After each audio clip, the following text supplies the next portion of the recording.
Bom dia, boa tarde, boa noite, amados irmãos, que a paz esteja com todos, amém? Uma vez mais viemos compartilhar a palavra do Senhor nesta devocional, uma palavra do Senhor para o teu coração, para a tua vida, para as nossas vidas, uma palavra de ânimo neste dia de hoje, em que o Senhor está redesenhando muitas coisas nas nossas vidas. Então viemos compartilhar uma vez mais esta palavra que o Senhor colocou no meu coração e eu coloco a todos os irmãos para que nós meditemos neste dia de hoje. O Senhor quer falar conosco. A palavra de Deus em Filipenses, capítulo 1, versículo 21. A carta de Paulo à igreja em Filipos. Carta, a Epístola aos Filipenses, capítulo 1, versículo 21. Porquanto para mim o viver é Cristo e o morrer é lucro. Nós podemos analisar um versículo tão curto, algo que o Senhor colocou no nosso coração, algo que é o desejo de todo cristão, que chegamos num determinado nível espiritual, num ponto em que nós possamos dizer com toda certeza de nossa salvação que o viver é para Cristo, mas o morrer também é lucro. E quando Paulo escreve esta carta, ele estava preso em Roma. E eu não vou estender aqui a vida de Paulo, os detalhes, como ele foi convertido, como ele pregava, os milhares e milhares de cristãos que se converteram através do seu testemunho ou da sua vida.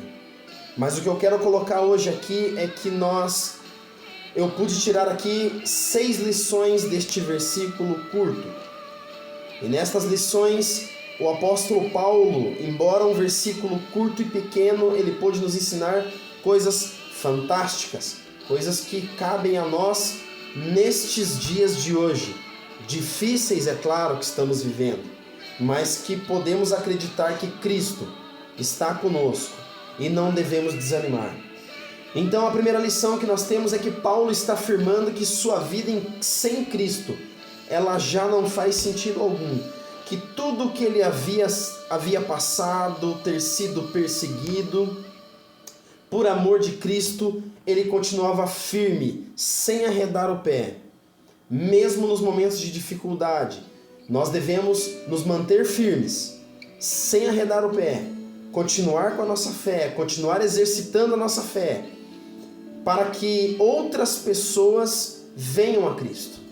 Então Paulo aqui diz, no versículo 21 lá de capítulo 1, que o viver para ele é Cristo. Ele viveria para a obra do Senhor, mas que se acontecesse dele morrer, que ele tinha essa salvação eterna e que ele estaria com o Senhor. A segunda lição é que não importa o tamanho da nossa luta, que quando se tem a certeza que Cristo está do nosso lado, nem as algemas, nem as grades, nada disso é capaz de nos parar. Então, por toda a situação que nós estamos passando hoje, não devemos desanimar, pois Cristo é conosco. A terceira lição é que Paulo confirma que há uma vida com Cristo pós-vida nesta terra. Então devemos nos amparar nisso, devemos viver, o crente tem que viver a cada dia como se fosse o último nesta terra. Tem que viver a cada dia para o reino de Deus, porque dele, por ele e para ele são todas as coisas. Então nós temos que viver a nossa vida não correndo atrás de bens, de dinheiro, de atribuições, ou sonhando com coisas que não nos cabem, não é interessante para nós, que o Senhor não se alegra, mas devemos viver a nossa vida para o reino de Deus. A quarta lição é que Paulo deixa claro o seu desvencilhar da vida ou das coisas desta terra. Ele estava num nível de excelência espiritual que nada mais importava. Para alguém que está preso, e você sabe, você pelo menos imagina como é estar numa cadeia, estar num presídio, numa prisão, numa delegacia, ele estar falando com amor lá em Filipenses, no capítulo 1, 21 nós lemos, porque para ele o viver é Cristo e o morrer é lucro. Para alguém que está sofrendo, está exilado, por conta da pregação do amor de Cristo, por conta do Evangelho, então ele abriu mão de diversas coisas e para ele nada mais faz sentido. Mesmo naquele momento de dificuldade, tamanha é a alegria no seu coração.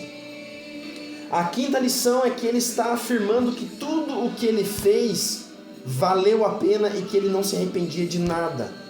Toda a perseguição, toda a luta, a dificuldade. Paulo era muito perseguido por conta do amor de Cristo. Podemos dizer até que alguns pregadores até falam que ele era como se fosse um 13º apóstolo de Cristo. E por ele é que o cristianismo ele foi fundado.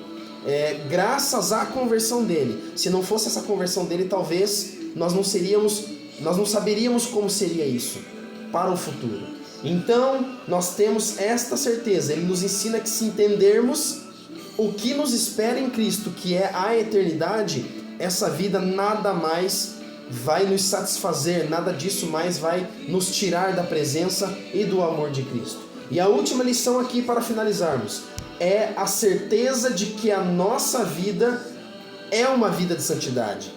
A certeza do que ele disse aqui na Epístola aos Filipenses, ele estava tendo uma certeza de que a sua vida ela foi uma vida de santidade, porque ele tinha certeza da sua salvação. Ele está dizendo com autoridade que, mesmo como lá em Corinto que ele falou, morte, ó morte, onde está o seu aguilhão? Onde está a sua vitória? Quer dizer, a morte já não tinha poder sobre a vida dele. Então ele pôde falar com propriedade que a morte já não poderia mais com a sua vida. Então o que eu quero dizer com essas 6 lições que aprendemos hoje é que Deus quer te levantar. Deus quer te levantar para ser santo. Deus quer te levantar não para ser igual ao mundo. Deus quer te levantar para você ser sal desta terra, luz deste mundo. E que você não desanime. As lutas são grandes, mas o Senhor é contigo. Então esta é a palavra de Deus neste dia de hoje para a amada igreja, que possamos nos unir, que possamos viver no corpo de Cristo, como família em Cristo, e que possamos continuar a nossa caminhada, mas com a visão lá no alto, lá nas coisas do reino, porque tudo que é desta terra, as tribulações, os bens, tudo aquilo que conquistamos, tudo isso é passageiro, e que o Senhor venha nos abençoar cada dia mais e mais. Deus abençoe você, Deus abençoe sua família, você que está nos acompanhando aí todos os dias nas devocionais, você que está orando. Em breve esperamos que essa situação momentânea e passageira venha se findar para que possamos estar juntos novamente.